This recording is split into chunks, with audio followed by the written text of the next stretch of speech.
আমরা মানুষরা কখনোই নিজেদের জীবন নিয়ে স্যাটিসফাই না। সবাই মনে করি আমার কাছে এইটা নেই, আমার কাছে সেইটা নেই। সবসময় নিজেদের মধ্যে কমতি খুঁজতে থাকি। আমার কাছে কি কম আছে সেটা খুঁজতে গিয়ে আমরা এটাই দেখতে ভুলে যাই যে আমার কাছে কি কি আছে। প্রত্যেকদিন সকালবেলা ঘুম থেকে উঠে ভগবানকে ধন্যবাদ জানানো উচিত আমাদেরকে এত প্রাচুর্যতায় ভরে দেওয়ার জন্য। তিন বেলা পেটে খাবার জুটছে, ঘুমানোর জন্য মাথার উপর ছাদ আছে। আমার মনে হয় এটা অনেক কিছু ভগবানের কাছে কৃতজ্ঞ থাকার জন্য।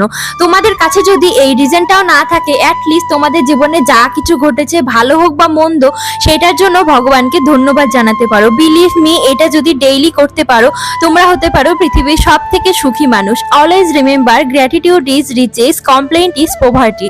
I am happy because I am grateful. আর এই সকলের মধ্যে যে এতটা মুগ্ধতা লুকিয়ে থাকে যে কি বলবো। আর এই পুকুরের মাছগুলো ভাবছিল আমি তাদের জন্য খাবার নিয়ে এসেছি, তাই লাফালাফি করছিল। আর সকালে হাঁটতে বেরিয়ে তো বাড়ি ফিরতে ইচ্ছাই করে না। আজকের জন্য